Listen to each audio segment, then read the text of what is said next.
आज हम एक ऐसी खबर का विश्लेषण करने जा रहे हैं जो भारत के उन लाखों करोड़ों बुजुर्गों के जीवन से जुड़ी है जिन्होंने अपनी पूरी जवानी देश के निर्माण में लगा दी। ये रिपोर्ट सीधे उन ईपीएस 99 पेंशन धारकों के सम्मान और उनके भविष्य की सुरक्षा से जुड़ी है जो आज के इस महंगाई के दौर में भी मामूली पेंशन के सहारे अपना जीवन व्यतीत करने को मजबूर है। दोस्तों, आज की यह रिपोर्ट आपको अंत तक देखनी चाहिए क्योंकि हम आज उन रहस्यों से पर्दा उठाएंगे जिनकी चर्चा पूरे देश में तो है, लेकिन सटीक और विश्वसनीय जानकारी का अभाव है। आज का सबसे बड़ा यक्ष प्रश्न यही है कि क्या वाकई ईपीएस 99 पेंशन भोगियों के जीवन में एक क्रांतिकारी सवेरा लेकर आने वाली है? क्या सच में न्यूनतम पेंशन को बढ़ाकर 7,500 रुपये कर दिया जाएगा और साथ में महंगाई भत्ता यानी डीए भी जोड़ दिया जाएगा? यह केवल एक सुनी सुनाई अफवाह है या फिर सरकार के भीतर वास्तव में कोई ऐसी बड़ी योजना तैयार हो रही है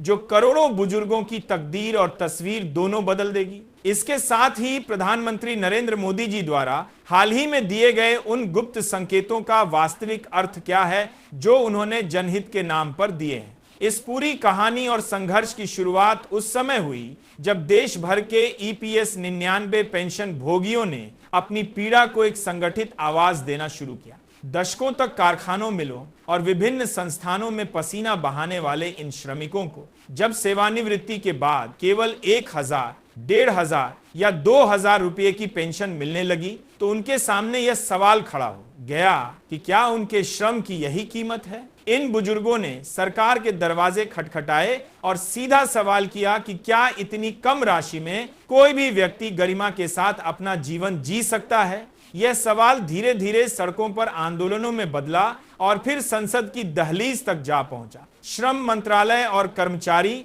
भविष्य निधि संगठन यानी ईपीएफओ पर दबाव बढ़ने लगा। ईपीएफओ की बैठकों में अब केवल तकनीकी चर्चाएं नहीं बल्कि पेंशनरों की मूलभूत जरूरतों पर बहस होने लगी। मांग स्पष्ट थी कि न्यूनतम पेंशन की सीमा को 7,500 तक ले जाया जाए और इसे महंगाई सूचकांक से जोड़ते हुए डीए की सुविधा भी प्रदान की जाए। लेकिन दोस्तों, इस पूरे मामले में एक बहुत ही रोचक मोड़ पिछले महीने यानी दिसंबर के अंतिम सप्ताह में आया। विश्वसनीय सूत्रों से यह जानकारी निकल कर आई कि बंद कमरों में हुई उच्च स्तरीय चर्चाओं में ईपीएस 99 के पूरे ढांचे में एक बड़े बदलाव की रूपरेखा तैयार की गई है। यह केवल कुछ रुपयों की बढ़ोतरी नहीं बल्कि एक गहरा संरचनात्मक सुधार हो सकता है। इसी गहमा गहमी के बीच अचानक एक तारीख ने सबका ध्यान अपनी ओर खींचा। अब सवाल यह है कि आखिर वह तारीख ही क्यों?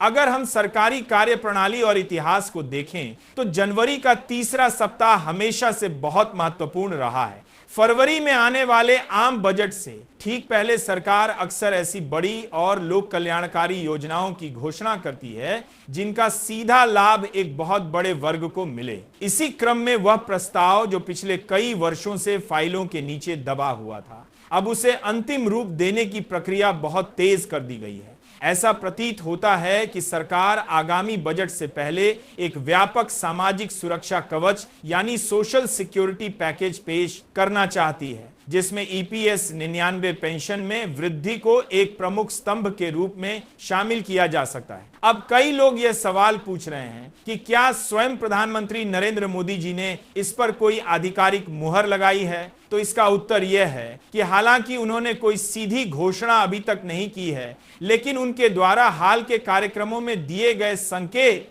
अत्यंत प्रभावशाली और स्पष्ट हैं। प्रधानमंत्री जी ने बार बार इस बात पर जोर दिया है कि उनकी सरकार के लिए देश के वरिष्ठ नागरिक, श्रमिक और पेंशन भोगी सर्वोच्च प्राथमिकता पर हैं। जब वे जनहित और अंत्योदय जैसे शब्दों का प्रयोग करते हैं तो उसका सीधा संबंध समाज के उस अंतिम पायदान पर खड़े व्यक्ति से होता है जिसे मदद की सबसे ज्यादा जरूरत है। राजनीति और प्रशासन के जानकार भली भांति जानते हैं कि जब देश का शीर्ष नेतृत्व इस तरह के सकारात्मक संकेत देना शुरू करता है तो इसका अर्थ है कि मंत्रालय स्तर पर सारी गणनाएं और कागजी कार्यवाही पूरी हो चुकी है। फाइलें सभी संबंधित विभागों से होकर गुजर चुकी हैं और अब बस एक शुभ घड़ी या सही समय का इंतजार है। अब जरा इस बात की गहराई से कल्पना कीजिए कि यदि यह फैसला धरातल पर उतरता है तो इसका परिणाम क्या होगा। यह केवल अंकों का खेल नहीं बल्कि एक सामाजिक क्रांति होगी। जिन बुजुर्गों को आज अपनी बुनियादी जरूरतों जैसे कि दवाइयों और राशन के लिए दूसरों का मुंह ताकना पड़ता है, उनके पास आर्थिक स्थिरता होगी।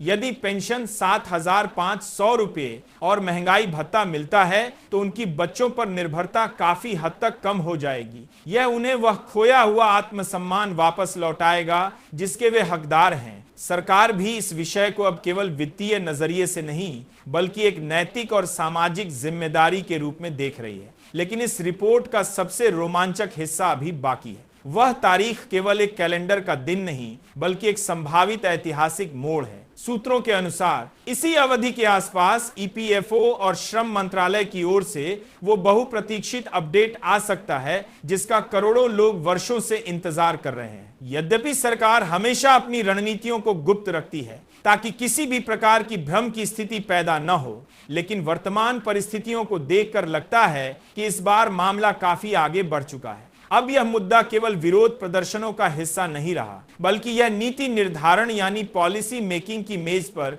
शीर्ष प्राथमिकता बन गया है। यहाँ एक और महत्वपूर्ण तकनीकी पहलू पर गौर करना आवश्यक है और वह है डीए यानी महंगाई भत्ता।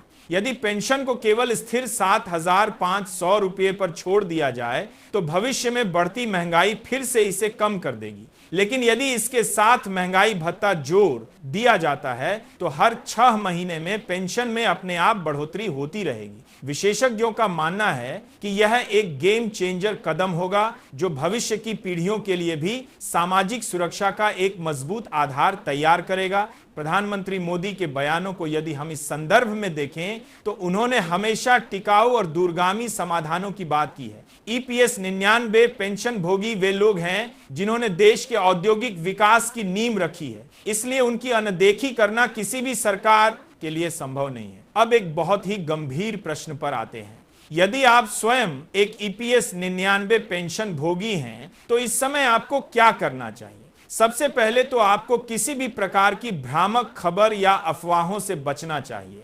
डिजिटल युग में सूचनाएं जितनी तेजी से फैलती हैं, भ्रम भी उतना ही ज्यादा पैदा होता है। जब तक कोई आधिकारिक सूचना श्रम मंत्रालय या ईपीएफओ की वेबसाइट पर न आए, तब तक किसी भी दावे को अंतिम न माने। साथ ही यह सुनिश्चित करें कि आपके ईपीएफओ खाते से जुड़ी सभी जानकारी और आपके दस्तावेज पूर्ण और अपडेटेड हों ताकि योजना लागू होते ही आपको बिना किसी बाधा के इसका लाभ मिल सके। यह लड़ाई अब अपने सबसे निर्णायक और अंतिम पड़ाव पर है। वह महत्वपूर्ण दिन हो सकता है जो करोड़ों चेहरों पर मुस्कान वापस ला दे। यह केवल धन की वृद्धि नहीं बल्कि उस मेहनत का सम्मान होगा जो इन श्रमिकों ने दशकों तक कारखानों की मशीनों के बीच की है। हमें यह भी समझना होगा कि ईपीएस 99 का मुद्दा केवल आर्थिक नहीं बल्कि भावनात्मक और न्याय से जुड़ा है। जब लाखों बुजुर्ग एक स्वर में अपनी मांग रखते हैं तो तंत्र को झुकना ही पड़ता है। सरकार के पास 2 ही विकल्प थे,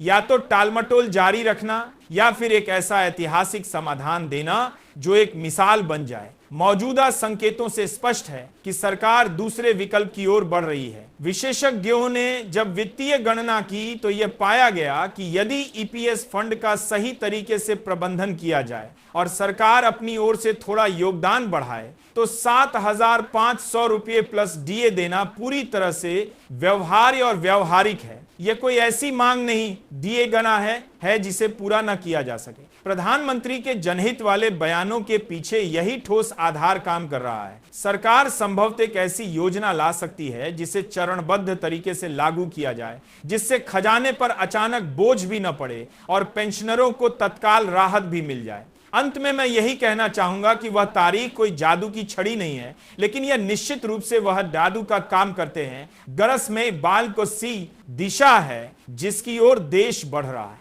सरकार के शीर्ष स्तर से मिलने वाले संकेत इस बात की पुष्टि करते हैं कि अब बुजुर्गों के इन आंसुओं को पोंछने का समय आ गया है। इस रिपोर्ट का उद्देश्य आपको जागरूक करना और सही तथ्यों से अवगत कराना है। जैसे ही इस संबंध में कोई भी आधिकारिक पुष्टि या लिखित आदेश प्राप्त होगा, हम सबसे पहले आप तक उस जानकारी को पहुंचाएंगे। तब तक संयम बनाए रखें, अपनी एकता को मजबूत रखें और उम्मीद का दामन थामे रखें, क्योंकि न्याय में देरी हो सकती है पर न्याय को नकारा नहीं जा सकता। धन्यवाद।